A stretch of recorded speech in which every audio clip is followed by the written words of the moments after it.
morning. A private military contractor was arrested Tuesday for attempting to solicit a child online when he messaged an undercover chat profile posing as a 14-year-old female.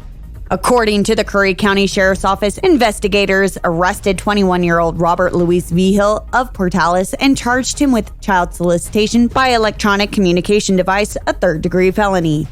The profile was managed by the Air Force Office of Special Investigations. Vigil arranged to meet the child in a public area of Chavez West housing at Cannon Air Force Base, where he works as a private contractor. After parking and walking to the designated location, Vigil began running back to his vehicle when he saw an investigator approaching. Vigil was detained and arrested without further incident.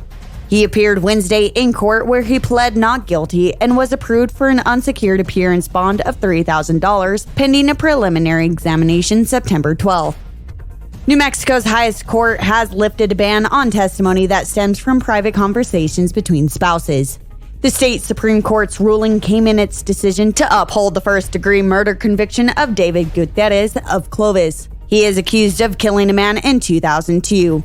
A court spokesman said in a statement Monday that Gutierrez had sought to block testimony from his ex-wife and second wife during his trial.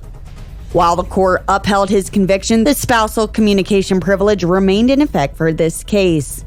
The justice's decision Friday on spousal testimony applies to all criminal and civil cases moving forward. Chief Justice Judith Nakamura said in a statement that the privilege is a vestige of a vastly different society on the one we live in today. Officials on Friday said they were still awaiting a lab result before identifying the driver of a city vehicle involved in the fatal collision July 29th with a motorcycle in Clovis. On Monday, July 29th, at around 8:35 a.m., officers with the Clovis Police Department, along with the Clovis Fire Department and Emergency Medical Services, were dispatched to a fatal crash at the intersection of Ross Street and Commerce Way. The driver and occupant of the motorcycle, Bobby Trujillo, and Patricia Trujillo, were on the ground in the roadway when emergency personnel arrived. Bobby Trujillo was transported to Plains Regional Medical Center and was ultimately flown to University Medical Center in Lubbock, Texas. Patricia Trujillo had succumbed to her injuries and died on the scene. Tomorrow is the filing day for write-in candidates throughout the state. County houses, including Curry and Roosevelt counties, will be open from 9 to 5.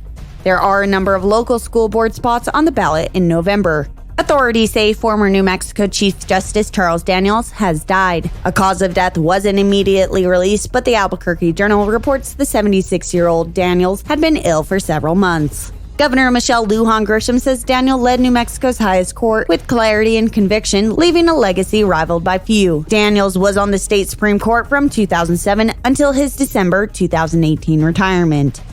Over 24,000 pounds of beef products, including beef sirloin, ribeye, and tenderloin, have been recalled by American beef packers after being deemed unfit for human consumption. The U.S. Department of Agriculture's Food and Safety Inspection Service announced that a carcass was erroneously released and processed prior to test results being received.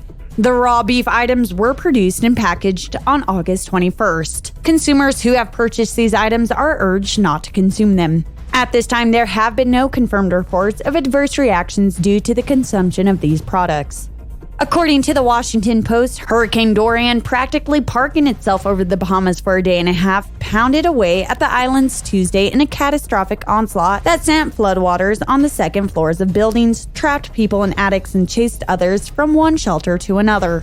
At least 5 deaths were reported. If you are thinking about donating in any disaster relief program or cause, be sure to avoid most GoFundMe accounts and instead visit disaster.salvationarmyusa.org or redcross.org. Walmart says it will discontinue the sale of handgun ammunition and also publicly requests that customers refrain from openly carrying firearms in stores even where state laws allow it. Walmart's moves will reduce its market sharing of ammunition from around 20% to a range of about 6% to 9%, according to today's memo. I'm Kelsey Laurenz. This is your news as it happens.